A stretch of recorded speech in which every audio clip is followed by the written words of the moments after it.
In this episode of Best Views in London, we're in a residential district of Rotherhithe, and trust me, skyline views here are stunning. Here we go. Join me for a walk where I'll show you my personal favourite viewpoints in this non-touristy hidden gem of London districts. So if you're into photography, I hope that by the end of this video I'll have inspired you to visit this area yourself. If it's your first time on this channel, my name is Michael Thomas. I'm a London-based time-lapse and architecture photographer, and on this channel you will see me posting videos about my passion, which is the best views of London's skyline, either from elevated hills or, like from today, from just the riverside, as well as the techniques I teach to shoot time-lapse, shoot architecture photography, and occasional gear reviews. You may or may not know, Rotherhithe and Surrey Quays is pretty much a flat area. There is one hill there, and we will get to it, but overall this video is going to be a riverside walk along the south side of the Thames Path, and I'm going to be showing you the best skyline views you can get from the river.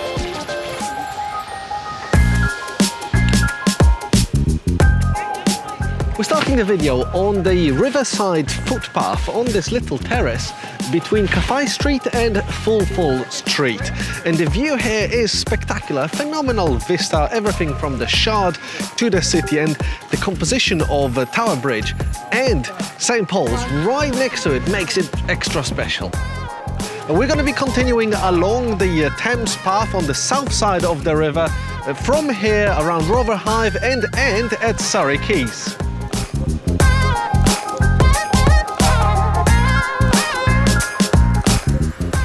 There's pretty much a cool view all along this footpath, specifically in front of this mound that there is here. Just look at that view behind me, how cool is that? And it's worth mentioning that if you come here in summer, well, not now, and at low tide, there's always a little bit of sandy beach you can go on and enjoy the view towards the city. And there's this cool sort of a tunnel along the footpath that I always thought, can I make a hyperlapse along this tunnel? But just today I decided to just stick the phone on the little gimbal and try it that way as a sort of a proof of concept. Will this work?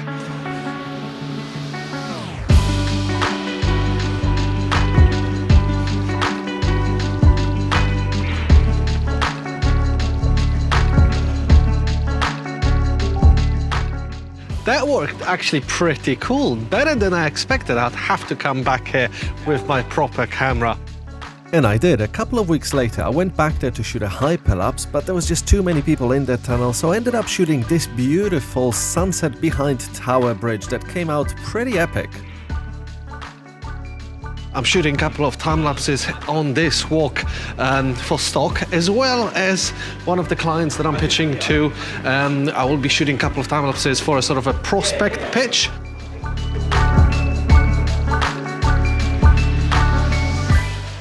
Wow, some cool architecture here. I really like the area of Rotherhithe. This part of the path kind of reminds me of Shad Thames because of these connecting balconies between buildings and similar kind of architecture. Really cool.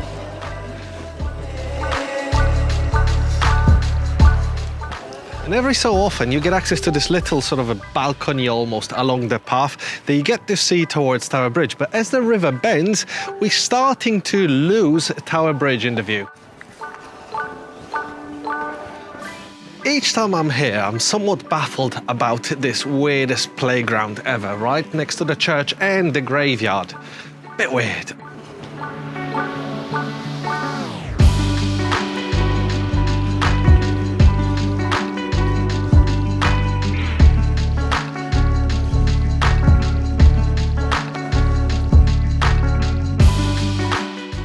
Never been down these steps.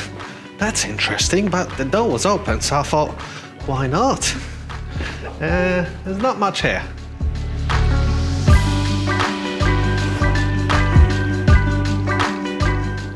But I think in the pub, if you go actually on the terrace where the American flag is waving, you might have a lovely view.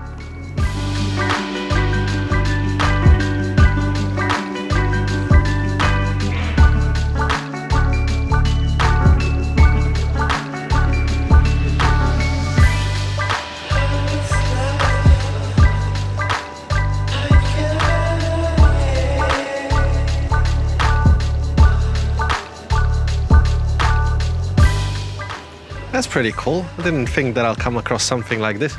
These guys are filming some sort of an advert for the Circus and the Brunel Museum, which is obviously closed at the moment. But I've never been to the Brunel Museum. Definitely have to take my children there.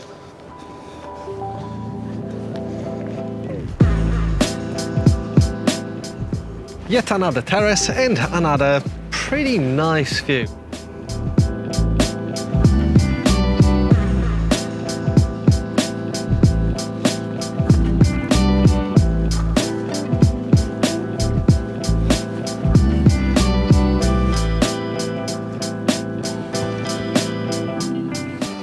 I kept on saying terraces, but actually each of them is called a wharf. This one is Cumberland Wharf.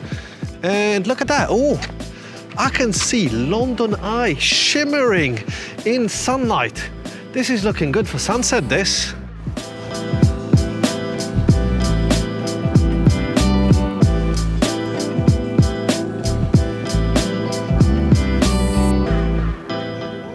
And this is what I'm talking about. We're on a sandy beach in somewhat central London.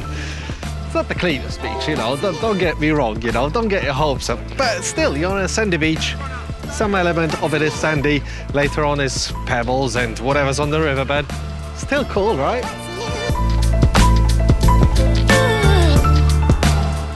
I wouldn't have thought of that, but people are having picnics here when the tide is low because it's a riverbed. It's somewhat an unregulated area where I guess you can have a little campfire.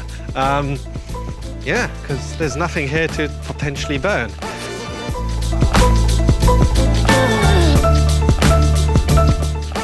These ropes got me thinking this could be a nice motion sliding time lapse with that view, the sand on the beach and the sort of a parallax going over these ropes. That could actually look pretty cool. That's a decent idea for the future.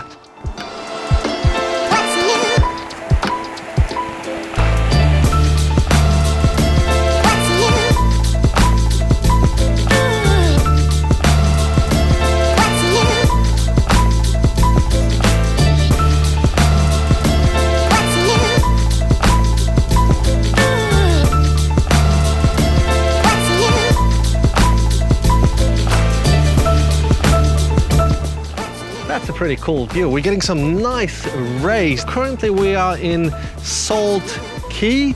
So there's wharfs and quays, not terraces. I think this is an air vent to the Rotherhithe tunnel, the car and road tunnel that there's a footpath you can cross, but I wouldn't because yeah, it's all fumes, car fumes. So yeah, I wouldn't recommend that. But the view towards Elephant and Castle and the Shard, especially with these sun rays, is looking spectacular. A couple of guys that were fishing on that pier told me, be careful with that because there's quite a lot of teenagers running on bikes and just snatching things off people's hands, and they've stole a few things already that these guys have seen. So it's worth always mentioning that when you're filming with your camera in your hand, just make sure that, yeah, you're aware of your surroundings.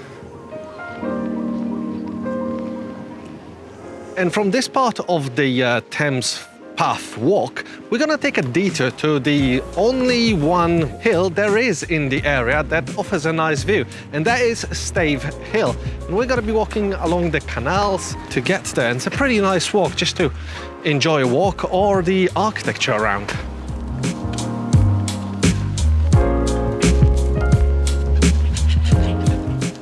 Surrey Water is what this place is called, and it's definitely a nice place just to come for a Sunday walk.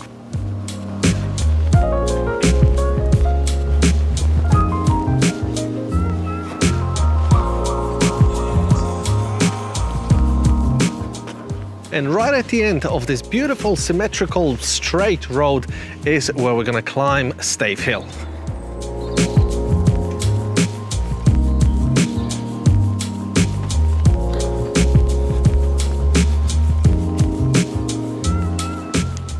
Well, you can already see it. It's not a huge hill, but you'll be surprised how cool of a view there is from the top.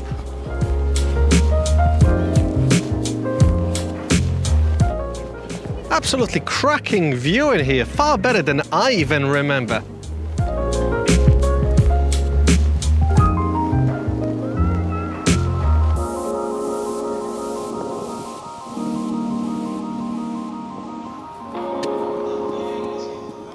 From here, we're gonna go back to the Thames Path, right onto the river, to shoot time-lapse towards Canary Wharf, and that should be good if the sun decides to peek below these clouds and give us some light reflecting on the buildings. Pretty sweet view, but we have to get cracking to get to the next location.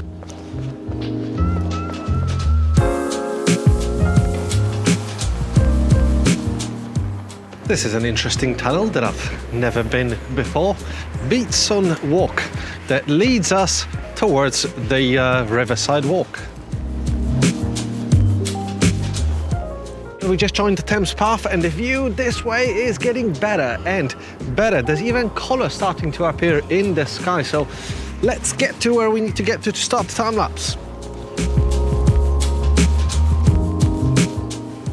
I really like this part of the path. These tree stumps, but I don't know really what they are called officially.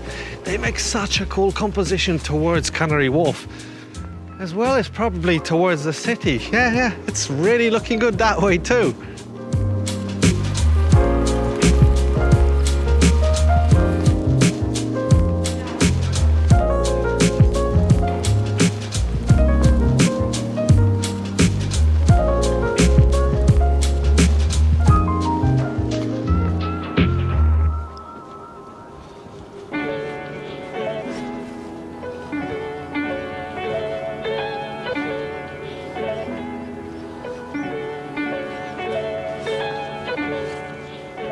We are getting quite close to where I'm thinking this is where I should set up the time lapse.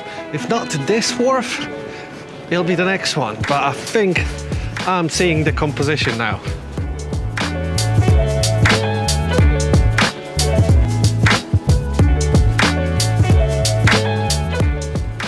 This is the place. Once this path bends a little bit so I can shoot a wide angle, this is where we're gonna go. And the sky is getting color. So if the sun goes slightly below the clouds that are on the horizon into that gap, it could actually illuminate the whole sky pink. Kind of hoping for that, but I'm pretty sure that with my luck, that's never gonna happen. I actually shot a time lapse here about 5 years ago, could be actually 6 even, of this view, and that's the last time I was actually here.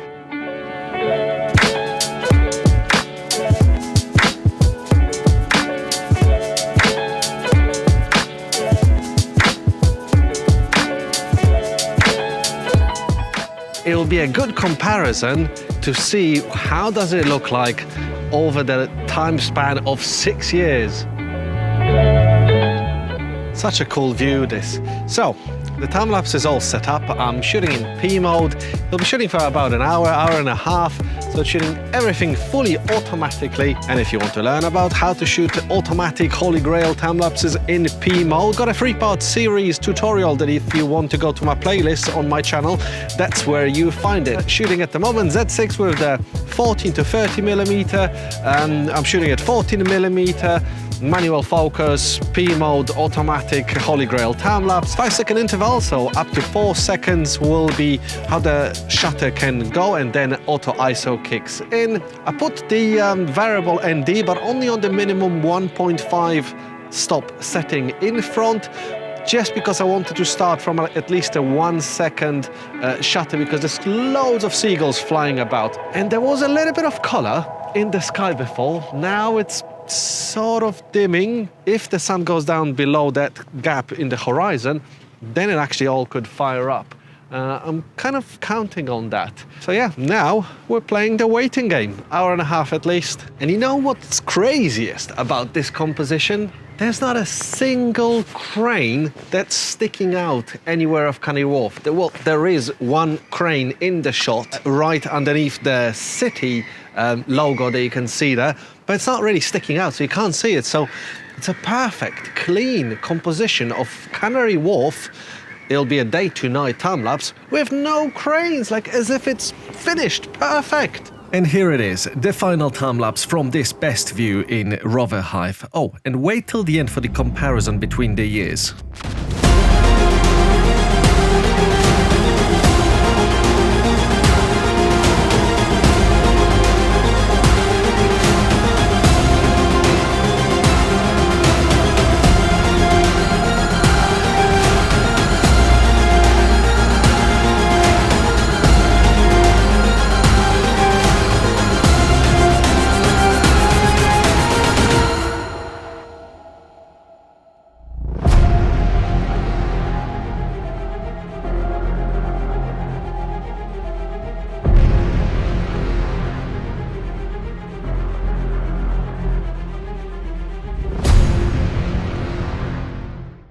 And as promised earlier, here's a direct comparison between early 2016 and May 2021. You can see how the three big skyscrapers on the Canary Wharf riverfront really changed the skyline. And in the second part, we'll be walking from this spot all the way to Surrey Docks. As you can notice that it's a completely different day that I'm filming this. But the next part, we've got beautiful weather, sunshine, some clouds. It'll be awesome. I'll see you guys in the next episode.